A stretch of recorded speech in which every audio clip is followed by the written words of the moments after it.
Halo teman-teman semuanya, kali ini saya akan membahas cara meningkatkan performa di Satria Fu 150 ya. Jadi apa aja? Oke, kali ini kita akan membahas ya.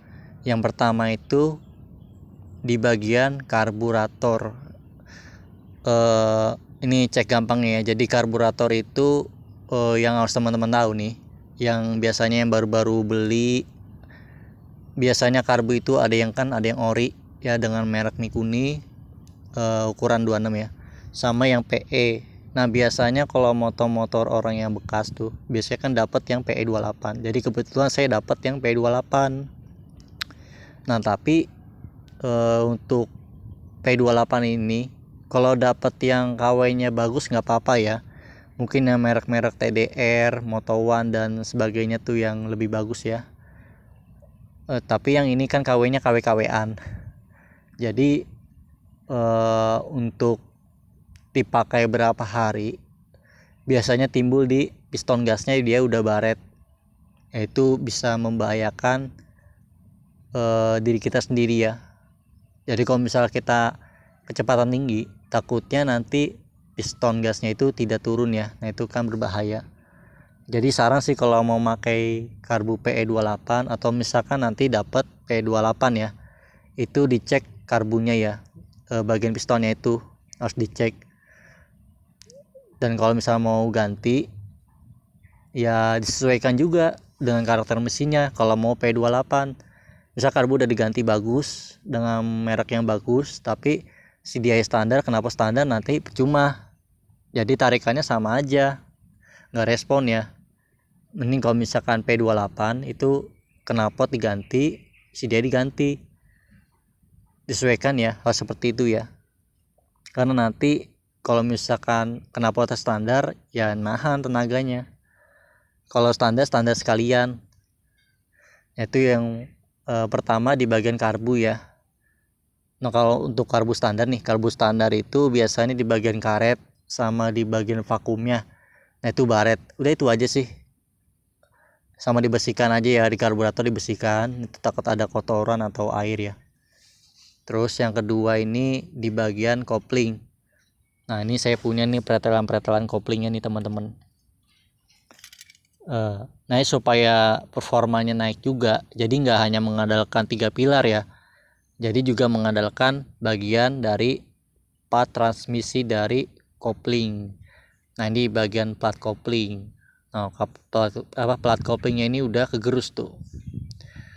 Nah ini nggak enak ini bisa bisa keras untuk perpindahan gigi nih ya teman-teman ya, keras, terus tarikannya tidak normal ya, tidak respon.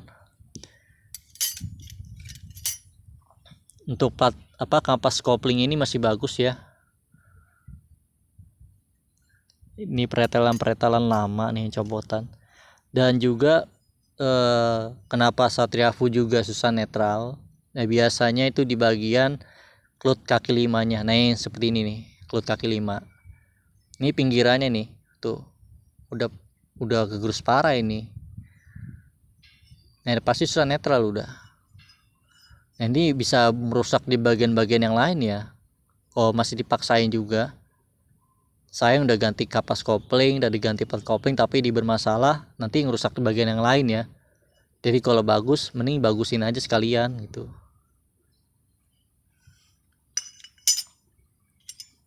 Nah untuk per kopling, saya belum pernah ya pakai yang merek Shogun atau pakai yang Ninja RR. Ini saya pakai yang bawaan sih, belum pernah pakai ya.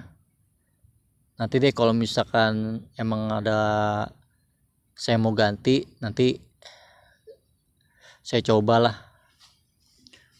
Terus juga cek di bagian rumah kopling. Sebenarnya kalau cek di bagian rumah kopling itu gampang ya. Ketika mesin dinyalakan, tuh ada bunyi kasar ya, kayak cek kayak mesin diesel di bagian daerah kopling. Nah itu biasanya bermasalahnya di sini teman-teman. Dia udah ngoblak. Tapi ini masih bagus ya, ini masih nggak ngoblak. Cuman ini udah bekas dilas sama beliau tuh, makanya jadi kasar.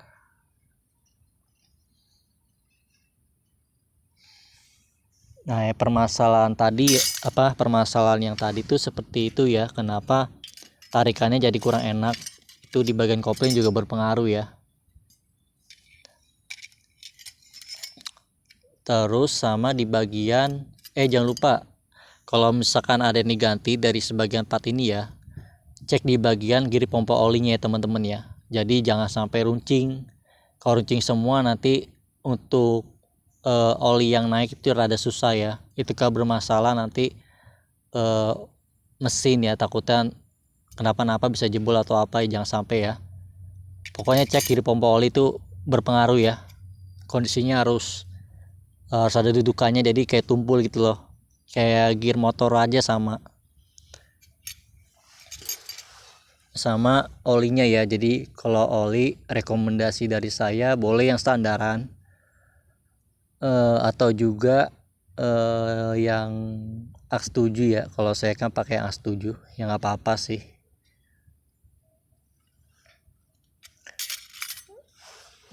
Sama bensin juga berpengaruh sih, karena kan kompresi dari Satria Fu ini kan 10,2 ya. Jadi untuk standarnya harusnya sih Pertamax ya.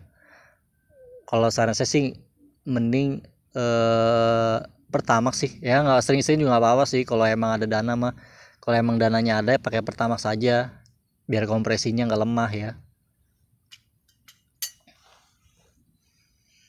Tiga pilar itu sangat berpengaruh terhadap mesin. Sama juga bagian-bagian part-part yang lain seperti 3 pilar tadi kayak CDI itu juga berpengaruh sih.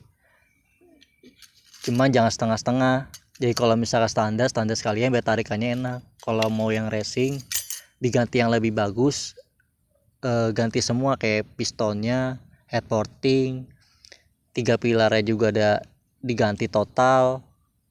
Jadi apalagi bagian transmisi kopling ini ya, ada yang dirubah juga lebih bagus lagi, yang tarikannya enak lagi, tambah kenceng.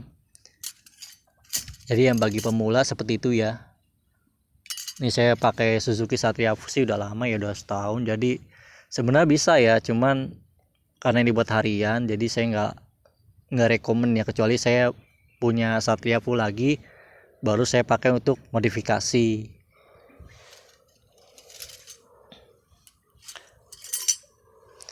Oke teman-teman, itu aja ya yang bisa sharing ya.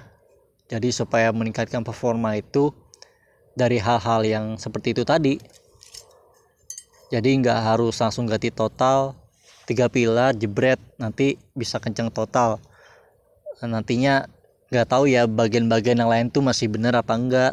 Itu aja sih. Oke, jangan lupa subscribe, like, dan share ya. Siapa tahu bermanfaat. Terima kasih banyak.